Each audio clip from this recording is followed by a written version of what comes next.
Alhamdulillah, salatan wa salaman ala rasulillah wa ala alihi wa ashabihi ajma'in. Rabbi syurah li sadri wa yassir li amri wahlul uqdatan min lisani yafqahu qawli. Subhanaka la ilma lana illa ma 'allamtana innaka antal alimul hakim. Assalamualaikum warahmatullahi wabarakatuh. Kita nak masuk ayat yang ketujuh.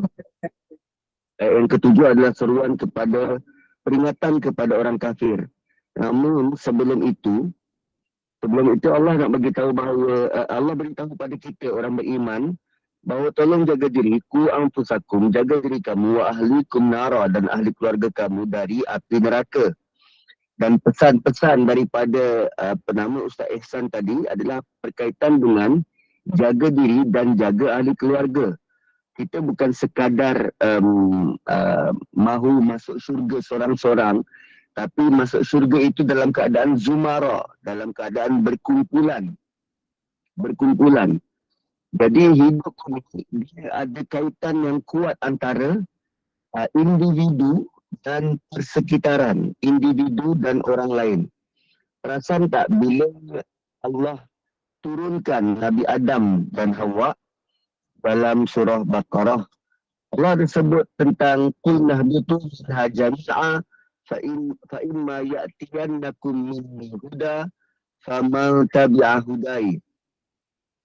Allah kata, bila datang petunjuk daripadaku, dan petunjuk itu hanya datang dari aku kepada kamu semua. Fa imma ya'tiyannakum, mendatangi kamu semua, minni, daripada aku, huda. So petunjuk ini Allah unleash, Allah beri kepada semua. Faman tabi'a, maka mana-mana setiap individu yang mengikuti petunjuk itu. So hidayah ini datang kerana kerjasama kita secara kolektif. Hidayah ini datang kerana kerjasama kita secara kolektif, dan setiap individu dalam komuniti itu perlu ikut petunjuk yang diberi. So, jika bentuk macam ni, kita sendiri kena usahakan hidayah yang terbentang depan mata kita. Okay, kita sendiri kena usahakan hidayah yang berada di depan mata kita. Dan usaha kita untuk mengingatkan orang lain akan menambahkan lagi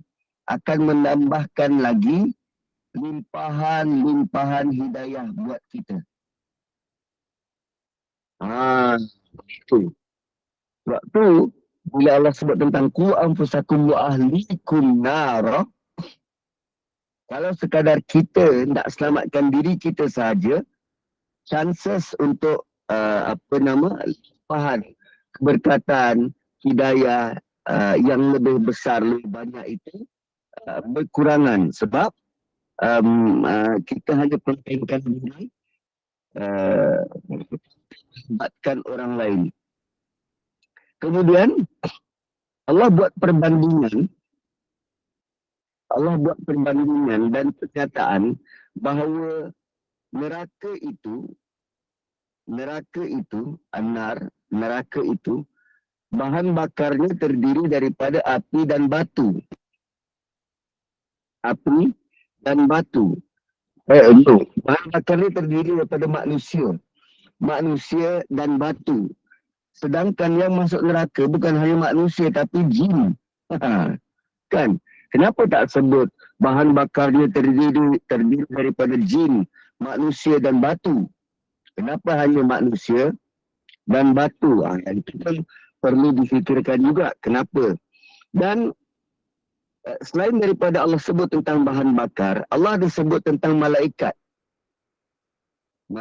Dan dalam ayat ini, Allah beritahu, hai manusia, jaga diri kamu dan jaga ahli keluarga kamu. Itu kan perintah. Kemudian Allah buat perbandingan, ada satu makhluk yang bila diberi perintah, mereka takkan culas. Mereka takkan melawan. mereka menumpahkan sepenuh ketaatan terhadap perintah itu. Kan? Mereka menumpahkan sepenuh ketaatan kepada perintah tersebut.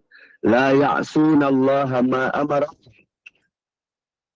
Jadi kalau malaikat boleh diberi perintah dan mereka tidak melakukan maksiat terhadap apa yang diperintahkan, maka manusia perlu mencontohi malaikat. Jika tidak, risikonya manusia akan jadi bahan bakar. Manusia akan jadi bahan bakar. Dan tahukah kita, waquduhan nas itu, kan, adakah neraka selama ini terbakar perlu kepada bahan bakar? Kan, kita translate waquduhan nas itu sebagai bahan bakar. Tapi selama ini neraka yang disediakan itu, dia perlu kepada bahan bakar? Kan, Allah Ta'ala a'lam.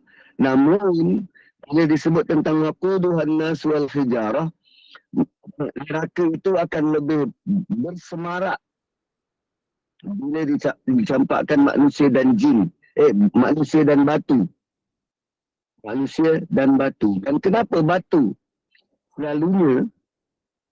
Selalunya kita ibaratkan batu itu sebagai kita digambarkan batu itu sebagai batu-batu berhala yang disembah. Batu-batu berhala yang disembah. Tetapi tidak semua berhala dalam bentuk batu. Kalau masyarakat Arab, mereka nak bermusafir, mereka buat berhala itu daripada kurma. So, boleh jadi batu yang disebut di sini bukan merujuk kepada berhala. Tetapi ada sesuatu yang keras seperti batu, dan keras seperti batu yang pernah disebut juga similarly dalam surah Isra. Yang sebut kunu hijaratan aw hadida. Kau nak keras macam batu, silakan. Atau kau nak gambarkan orang yang boleh mendapatkan kau itu macam besi kerasnya, silakan. Kunu hijaratan aw hadida. Kau tak nak percaya pada Tuhan ni, pada akhirat, pada kiamat ini, nak menjadikan hatimu sekeras batu ataupun sekeras besi, silakan. Kunu hijaratan aw hadida. Jadilah engkau seperti batu ataupun seperti besi. Allah gambarkan hati yang keras ini macam batu. Jadi sesuatu yang keras, dia perlu dilembutkan. Sesuatu yang keras, dia perlu dilembutkan. Daging yang keras, dia perlu dibakar atau direbus untuk menjadikan dia lebih lembut. So, hati yang keras perlu dicampak ke neraka. Jadi,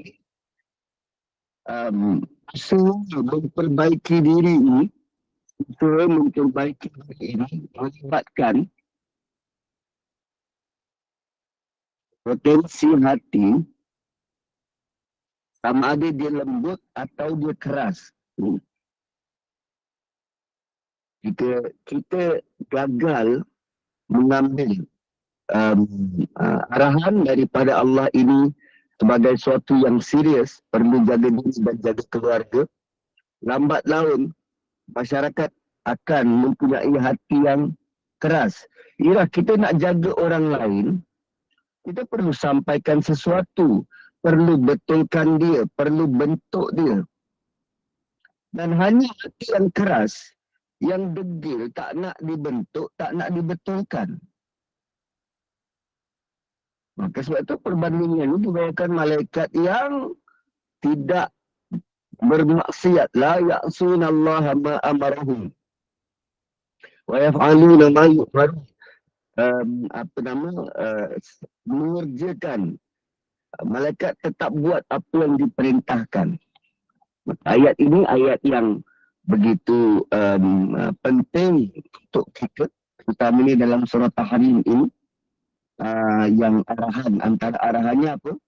Takwa, antara arahannya takwa dan ada bentuk exit polisi berkaitan dengan hal ihwal perkahwinan, iaitu tentang talak, tentang kekeluargaan. Okey.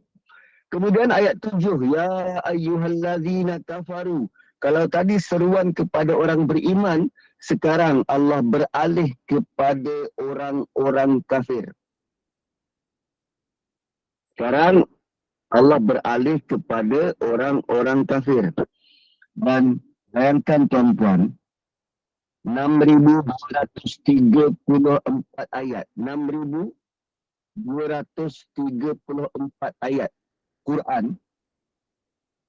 Inilah satu-satunya ayat Quran yang menunjukkan Allah bercakap dengan orang kafir. Ini satu-satunya ayat Quran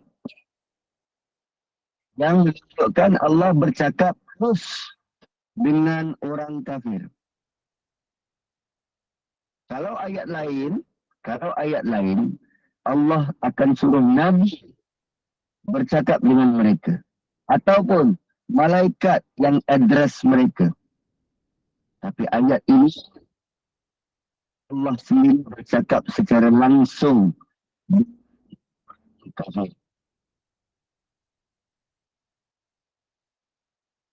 Dan kalau tengok perubahan yang drastik macam ni, sebelumnya Allah bercakap dengan orang beriman.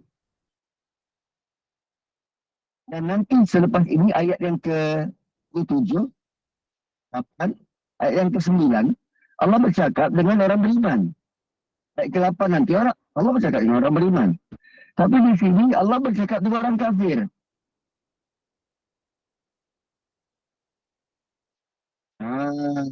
Kan? Dan sekarang, cara Allah address, cara Allah bercakap itu dengan keras. Dengan keras. Kerana panggilan itu terus, ya ayyuhallazina kafaru. Dan keras. Dan secara direct.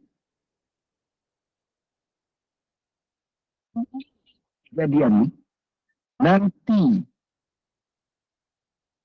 hari kiamat, Allah tidak panggil orang kafir sebagai orang kafir. Allah cuma beri gelaran, tak panggil. Itu seperti orang kafir, itu seperti orang munafik. Yang tu begini, Allah sebut tentang sifat. Tentang sifat. Dan ada satu surah Al-Kafirun tu, itu Allah perintahkan Nabi sebagai bentuk ultimatum, kata putus kepada Quraisy Mekah yang tak nak beriman, tak nak membentuk perjuangan. Ayat ini, ayat berkaitan dengan akhirat dan mereka sudah pasti tetap kufur. Sudah pasti tetap kufur. So,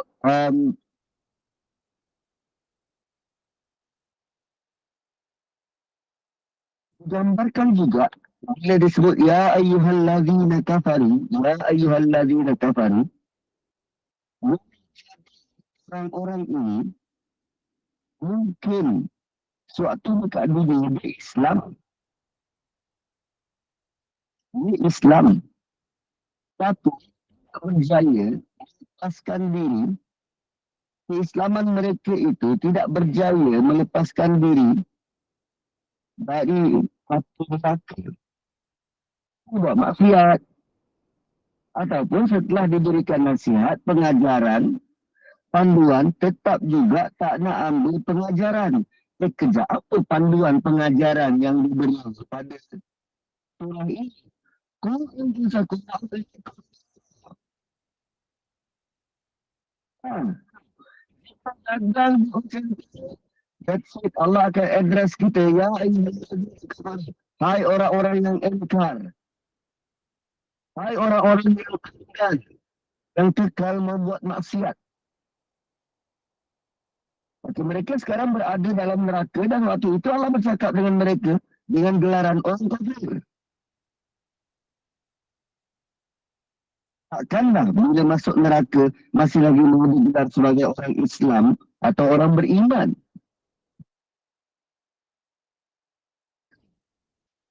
Dan apa yang Allah katakan pada mereka? La ta'tazirul yawm.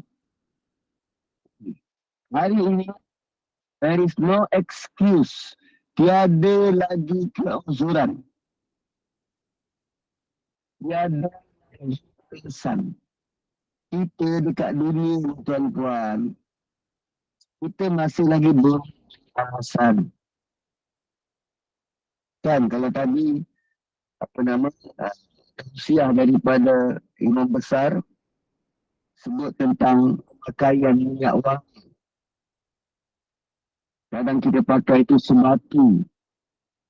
Lepas tu bila kita siapkan begitu, kita kata, oh, untuk orang lain Ustaz, saya ada special case. Saya ada special case. Dan kita pun beralasan. Konon-konon tak nak menjadikan orang dekat keliling tak selesa. Dan tak nak orang lain bernama hidungnya. Saya punya bawah badan ni lain macam sikit Ustaz. Jadi saya kena pakai minyak wangi sikit.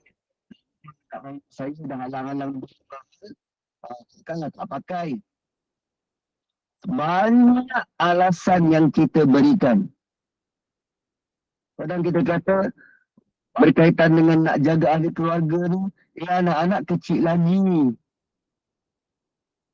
Dia apa nama terutamanya berkaitan dengan sembahyang subuh. Anak-anak balik asrama. Dan sekala tidur sampai pukul 12, apa salahnya? Itu jam dah tak ada. Tiada lagi untuk sembarang alasan, tak ada. Dan kadang-kadang tuan-puan, sampai dah kahwin, beranak pinak, mak bapak masih kejutkan lagi untuk solat subuh. Kadang dengan mak bapak hanyut dekat rumah. Itu jam lah, tak tajurun jauh.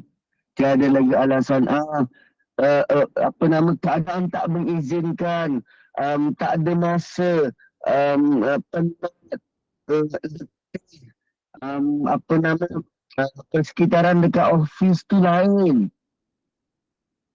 Tak ada alasan. La ta'tadzurul yaum. Tidak diterima sebarang alasan. Dan mereka-mereka ini akan cuba untuk datangkan segala bentuk hujah semata-mata nak selamatkan diri.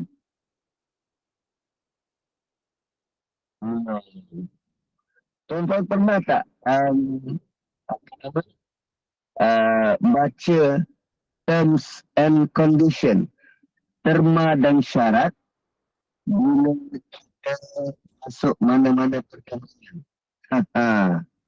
Contoh yang terbaru yang mengecewakan rakyat Malaysia semalam bila Datuk Azizul Hasni Awang disqualified. Kan pada saringan pertama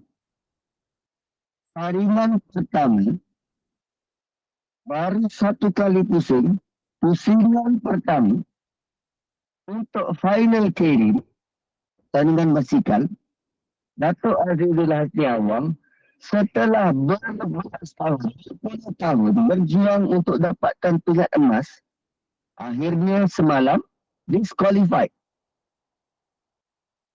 Disingkirkan, dibatalkan penyertaan sebab langgar peraturan. Dan hakim kata apa?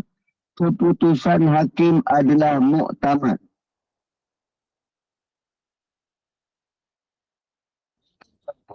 setelah kita berjuang hidup 67 tahun, akhirnya masuk neraka sebab disqualified. Dan Allah kata la ta'tadir yaum. Tiada sebarang alasan.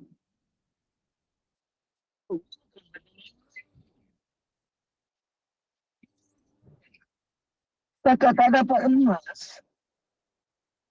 Itu tu sebab nanti hari kita khabar. Kita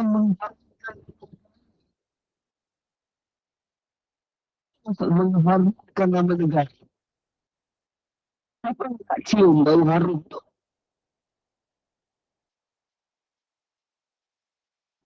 Dan cara nak selamat daripada bakaran neraka itu ialah ku anfusakum wa ahlikum nar. Jaga diri, jaga ahli keluarga. Hmm. Dan itu yang Allah menolak sebarang percubaan manusia untuk selamatkan diri dengan menyatakan alasan. Ha, kan menyatakan alasan. Kemudian Allah kata apa? Innama tujzauna ma kuntum ta'malun. Sungguh kamu akan dibalas. Jaza akan dibalas. Ma kuntum ta'malun. Apa saja yang kamu buat. Apa saja yang kamu buat. Kalau dekat kita menunjuk merayu tak dilayan, kita rasa apa? Kecewa. Bayangkan masuk neraka merayu tak dilayan. Itu lagi menambah kekecewaan. Mana tu ma kuntum tak malin. Kita ada dibalas apa yang kita buat. Itulah bentuk keadilan dari Allah Subhanahu wa taala. Allah hanya balas apa saja bentuk yang kita buat. Kita tak buat, tak.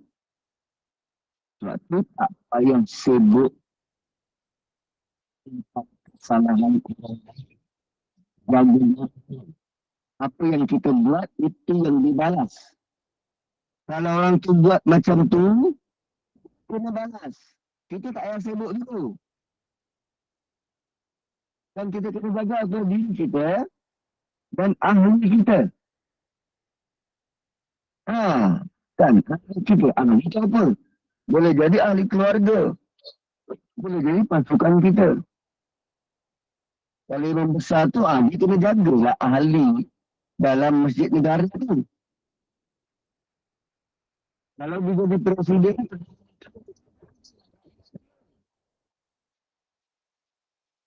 besar tak tanggungjawab tu. Besar.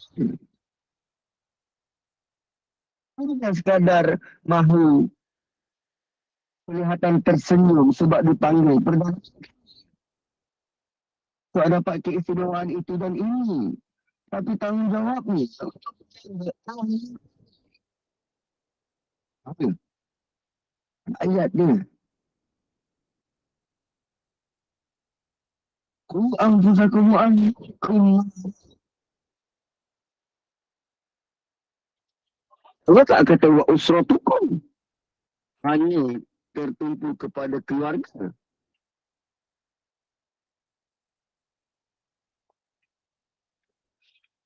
Kita tak sebutkan ialah ahli. Setelah Allah address orang-orang kafir, setelah Allah address orang-orang kafir. Oh, dan lagi satu. Kita sebut tentang Allah hanya akan balas atas amal yang kita buat. Kan ada dalam kalangan kita seronok cerita tentang kisah-kisah wali. wali wali berjalan atas air, wali boneka balik hari, kan wali apa nama satu hari akan hatam, kan kita suka suara saya putus-putus, minta maaf. Kita suka bercerita tentang kesan orang lain, tentang kehebatan orang lain. Dan kita sendiri tak usahakan ke situ. Cuma kata kamu hanya balas mengikut apa yang kamu buat. Setakat berbangga tidak membantu. Kamu apa-apa. Jangan kita berbangga. Untuk bisa apa-apa. Sampai mungkin maknya buat. Kita tak buat. Ngajinya masih malas. Kan? Kita buang masa. Suara saya tak clear ke? Alamak, macam mana saya nak buatnya? Sekejap, sekejap. Saya cuba.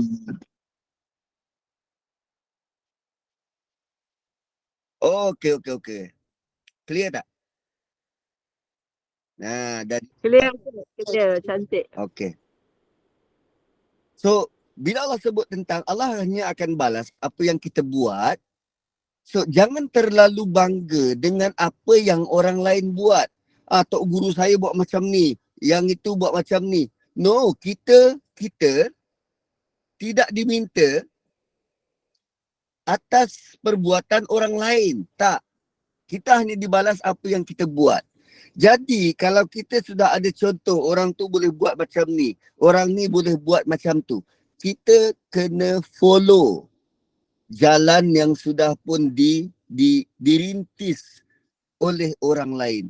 Katalah ada orang, kan kalau macam imam besar tu, saya percaya dia punya mengulang Quran 1 bulan sekurang-kurangnya 1 kali khatam. Melihat kepada kebiasaan dia baca Quran 1 bulan 1 kali khatam. So untuk khatam 1 bulan 1 kali possible, boleh dicapai. Ada orang khatam 10 hari 1 kali khatam. Ada orang yang 2 bulan 1 kali khatam. Benda tu boleh dicapai. Tinggal lagi kita mahu buat atau tidak. Tinggal lagi kita mahu buat atau tidak. Dan setelah Allah address tadi orang-orang kafir, sekarang Allah bercakap kepada orang beriman semula. Orang beriman semula atas tema, masih lagi mengikat tema ayat yang ke-6. Ya ayyuhalladzina amanu qu anfusakum wa ahlikum nara. Kali ini Allah datangkan contoh. Temanya apa? Jaga diri, jaga keluarga. Jaga diri, jaga orang di bawah. Okay? So, ini contoh. Ya ayyuhalladzina amanu. Ini contohnya. Bertaubatlah. Tubu ilallahi taubatan nasuha. So, proses untuk jaga diri itu, dia perlu mengutamakan taubat. Dan taubat itu dalam bentuk taubat nasuha. Taubat nasuha. Apa maksud taubat nasuha? Nasuha maksudnya ikhlas. Nasuha tu taubat yang ikhlas. Dari sudut bahasa, nasuha dia bererti satu yang bersih atau murni, yang tidak bercampur dengan yang lain. So bila disebut an-nasih dia tidak bercampur atau tidak bercampur dengan suatu yang lain. Contohnya macam madu. Madu tu kan dia pure, murni. Dia tak bercampur. Tak bercampur dengan gula, tak bercampur dengan bahan pengawet. Dan kalau tengok madu tu, tuan-puan, madu tak ada expiry date. Madu tiada tarikh tamat, tarikh rosak, expiry date. Tak ada. Dia boleh bertahan beribu tahun tanpa rosak.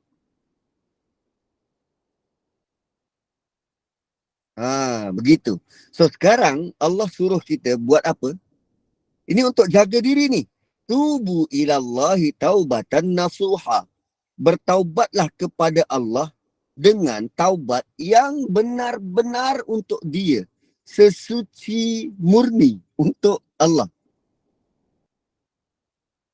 Dan taubat ini ada 3 syarat. 3 syarat. Pertama, kita betul-betul menyesal. Kita betul-betul menyesal. Tuan-puan, untuk datangkan rasa menyesal ini, pertamanya, kita kena sedar kita buat salah.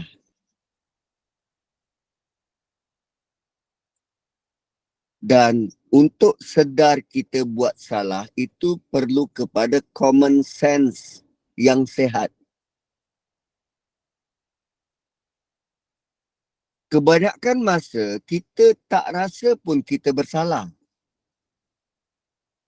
Bila kita tak rasa kita bersalah, kita buat salah, kita tak akan bertindak untuk bertaubat.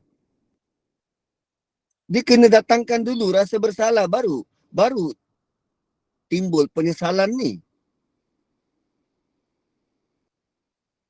Kan contoh, suami kita balik rumah,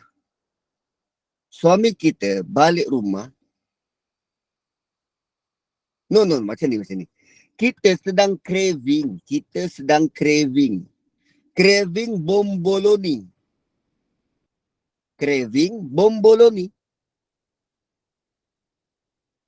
Dan bila tengok jam, petang-petang macam tu, kita pun call suami.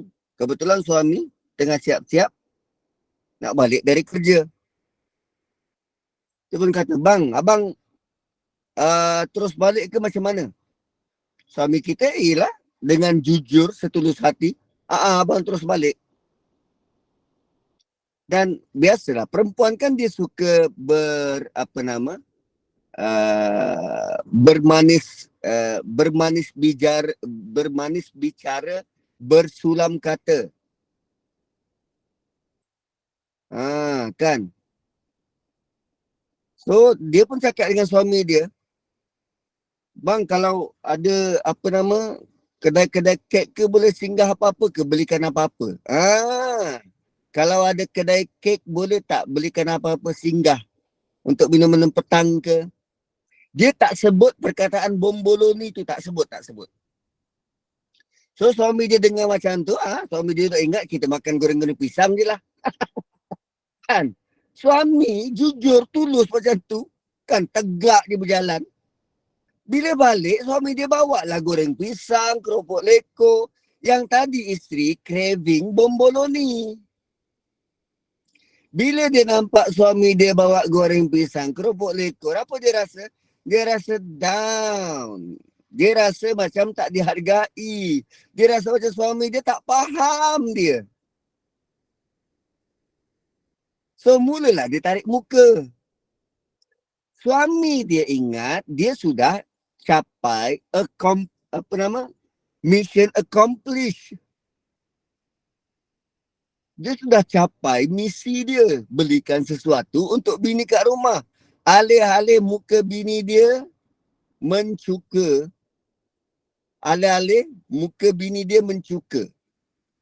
Tapi bagi suami dia, aku dah buat apa yang aku diarahkan. So aku rasa tak salah apa-apa. Tengok, dia rasa tak salah apa-apa sebab dia tak tahu. Dan dia tengok muka isteri dia tu monyok, masam, mungkin sebab apa? Perubahan hormon ke? Atau penat bekerja ke? Nampak tak begitu? So bila tak rasa bersalah, kita tak akan timbul rasa penyesalan. So macam kes isteri ni tadi, dia sendiri tak betul-betul sebut kaulan sadida, sebut dengan jelas dan terang. Dia sendiri tak nak mengaku yang itu salah dia dan dia salahkan suami. Suami pula dia rasa aku tak bersalah. Aku tak bersalah. So sebelum nak dapatkan betul-betul menyesal, kita perlu dapatkan dulu rasa aku ni buat salah. Aku ni buat salah. So sepanjang hari semalam, ada tak kita buat salah? Cuba amati balik. Sepanjang hari semalam, ada tak kita buat salah? Katalah kita benar-benar mengharap. Kita benar-benar mengharap Malaysia dapat emas pertama melalui Datuk Azizul Hasmi Awang. Dan kemudian kita dapat, bila dah ready dah ni, popcorn atas meja, apam balik, kari pap, onde-onde, air Nescafe, buat 1 jug. Ready pukul 11 suku. Duduk dah depan TV. Nak tengok perlawanan akhir Kerin. Dan Allah takdirkan dia disqualified. Apa respon kita? Mahu salahkan siapa ni? Salahkan pengadil, tak adil, tak beri peluang. Rasa kecewa yang amat sangat. Boleh jadi tidur semalam dalam keadaan hati yang tak settle. Begitukah penerimaan kita terhadap takdir dari Allah? Hanya kerana satu event itu, maka emosi kita tak terkawal dan kita memberikan respon-respon yang tak sewajarnya.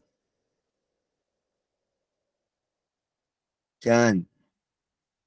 Tubu ilallahi taubatan nasuha. Maka sebab itu, arahan ku anfusakum, jaga diri bermula dengan introspeksi. Introspeksi ke nama dia? Kita jadi inspector, inspect diri kita, tolong kesan diri kita, kelakuan diri kita, perangai kita, percakapan kita, sehari-hari kenal pasti apa bentuk kesalahan yang kita dah buat.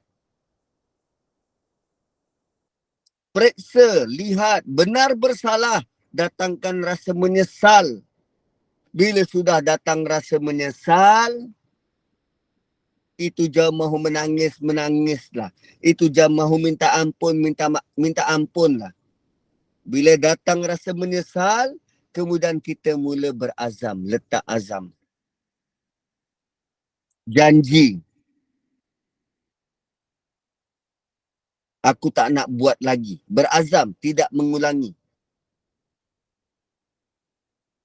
Itu bila kita cek throwback yang di belakang. Yang sedang kita buat, katalah kita sedang buat sesuatu yang tak baik dan tak betul. Menyedari benda tu terus berhenti serta merta. Tengah mengumpat orang ni, seronok lah Datuk Azizul gini, seronok mengumpat. datanglah lintasan hati kata, kau tengah mengumpat ni, tak betul ni. Terus berhenti. Senyap, walaupun waktu tu tengah gelap-gelap, tak senyap. Berhenti. Jangan teruskan. Itu taubatan nasuha. Kerana kita berusaha untuk kawal diri, tak buat sesuatu bentuk maksiat kerana Tuhan. Itu nasuha. Kita buat kerana Tuhan. Bukan buat kerana apa yang kita mahu, apa yang kita nak, apa yang kita suka. Sebab kita hidup ini dahulukan Tuhan. Kalau dahulukan diri, lama-lama hati kita akan jadi sekeras batu. Dan batu jadi bahan bakar apa? Api neraka. So tuan-tuan dan puan-puan, Sayyidina Ali pernah menyenaraikan ada 6 perkara. 6 perkara untuk taubat nasuha. Pertama, menyesal dengan perbuatan dosa. Kedua, kembali taat dalam ibadah. Ketiga, memperbetulkan hak yang telah diambil. Keempat, minta maaf kepada orang yang pernah kita zalimi. Kelima, berazam untuk tinggalkan dosa itu. Keenam, terus berada dalam ketaatan. Dan taubat nasuha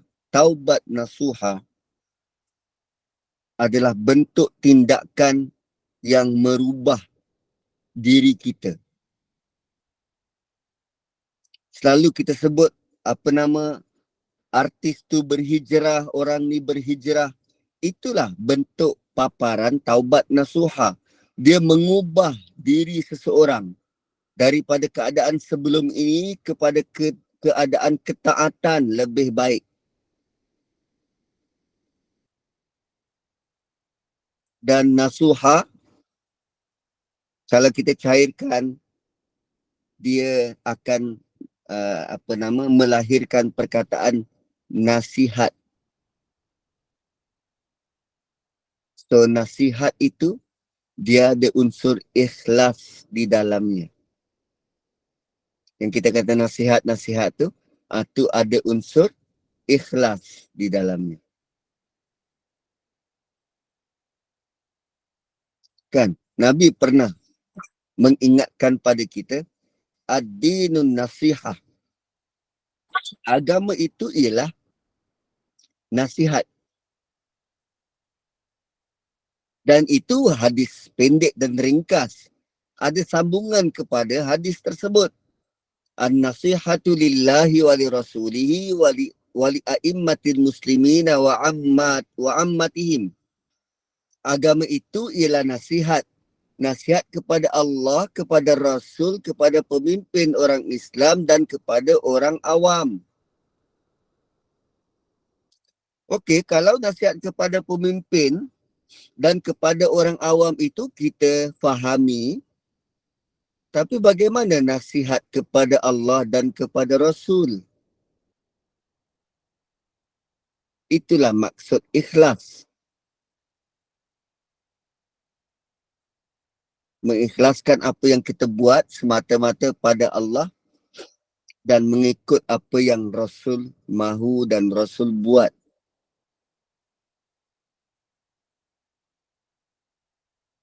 Begitu. So, taubat nasuha ialah taubat yang serius. Dia bukan lagi aku rasa bersalah hari ini je, besok-besok belum tentu. Tak. Kita perlu berazam. Dia bukan main-main.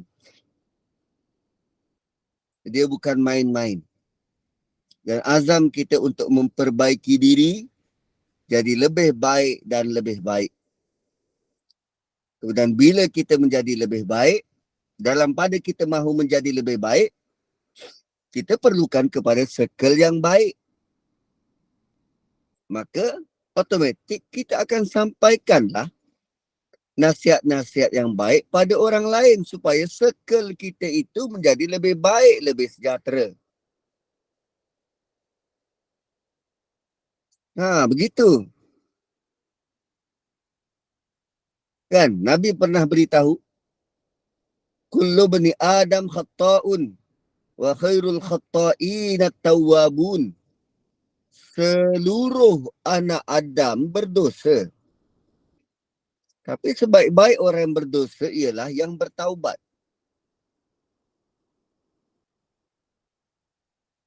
Orang yang bertaubat. Jadi arahan pertama tadi apa? Ya ayyuhalladzina amanu tubu ilallahi taubatan nasuha. Tubu ilallahi taubatan nasuha. Dan kesan taubat nasuha ni bagaimana? Asa rabbukum an yukaffira ankum sayyiatikum. Allah akan yukaffir. Yukaffir ni. Tadi ya ayyuhalladzina kafaru. Sekarang Allah guna perkataan yang sama. Yukaffir.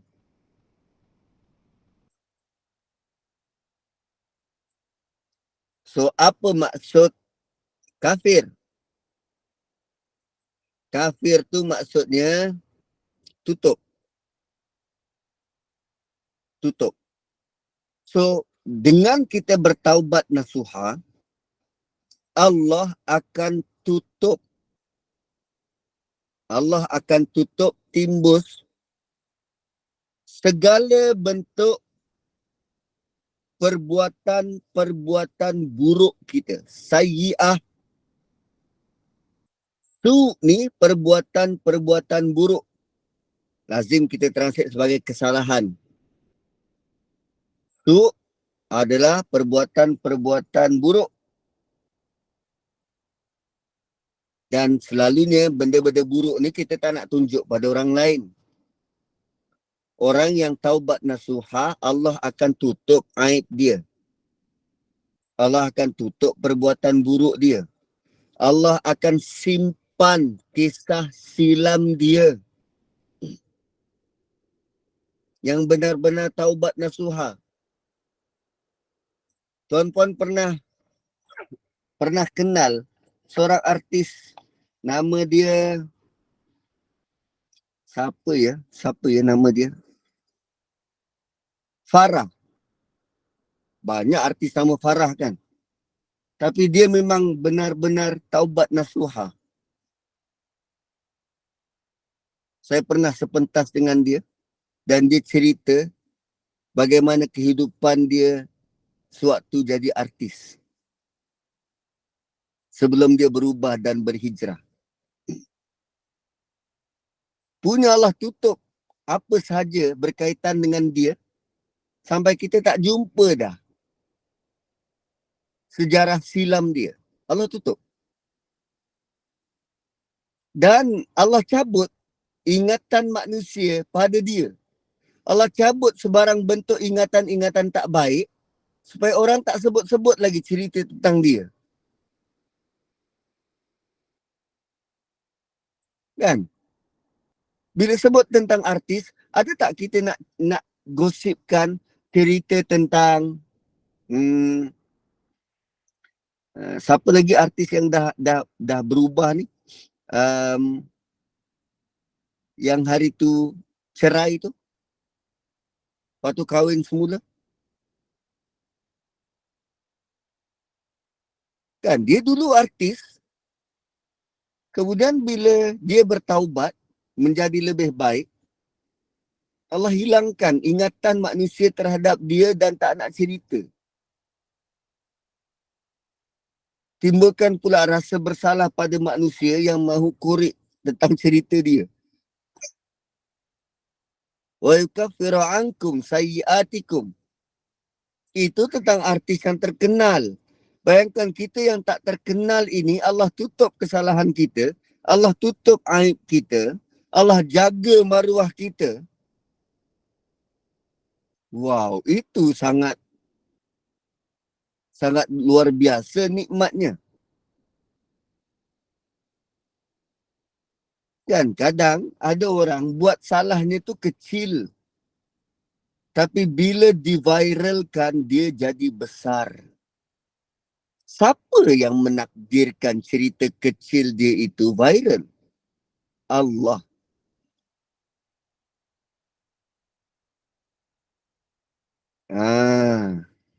Kan.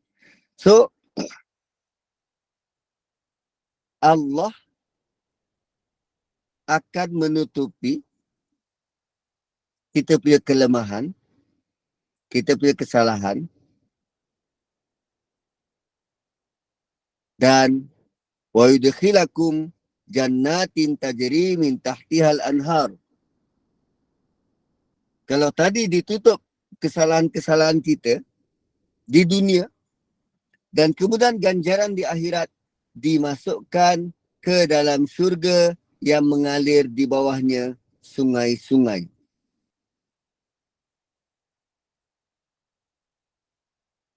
Dan apa lagi yang berlaku? Yauma la yukhzillahu an-nabiyyi walladzina amanu ma'ah. Pada hari ketika Allah tidak menghina Nabi dan orang-orang mukmin yang bersamanya. Allah beritahu di hari mahsyar nanti, di hari kiamat nanti, Allah tidak malukan Nabi dan mereka yang bersama dengan Nabi. Maksudnya apa? Semua yang lain akan dimalukan, akan dijadikan hina. Dan dalam ayat ni perkataan ma'ahu itu sangat penting. Sebab ada orang yang mengaku beriman dengan agama Allah, mengaku beriman dengan Rasulullah, tetapi dia tidak buat apa yang Rasulullah buat. Maksudnya dia tidak bersama dengan Rasul. So kalau ingin bersama dengan Rasul, tidak dihina di akhirat nanti. Kalau tak mau dihina di akhirat nanti, apa yang kita usahakan perlu bersama, selari dengan apa yang Rasul tunjuk.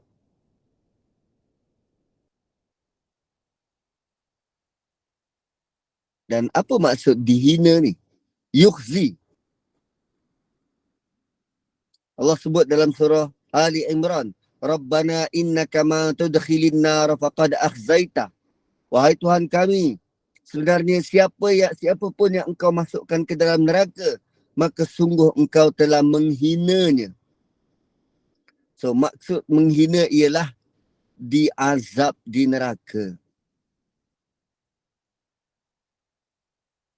Selain daripada Allah, Rasul dan mereka yang bersama dengan Rasul, semua akan dihina. Semua akan dimasukkan, dibakar seperti sampah dalam neraka. Nuruhum yas'a baina aydihim wa biaimanihim. Cahaya mereka terpancar di hadapan dan di sebelah kanan.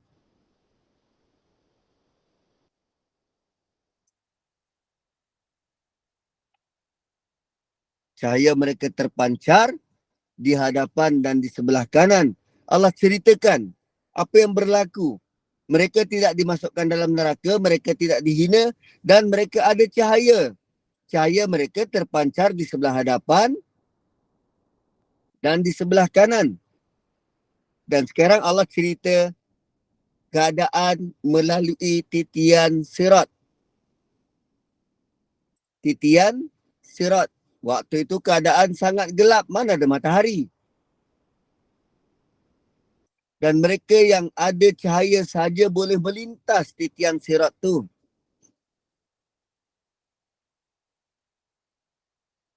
Dan untuk melintas tanpa cahaya, mustahil. So cahaya itulah akan jadi lampu suluh. Cahaya itu akan jadi lampu suluh. So 8.35, saya rasa cukup dulu. Dan kita kembalikan pada moderator. Next week kita sambung lagi. InsyaAllah. InsyaAllah. Alhamdulillah. Ustaz, kita berhenti pada muka surat 561 ayat yang ke-8. Betul Ustaz? Betul? Okey. Sahabat-sahabat kasih sekalian, tanda nanti kalau opah lupa, perempuan boleh ingatkan opah.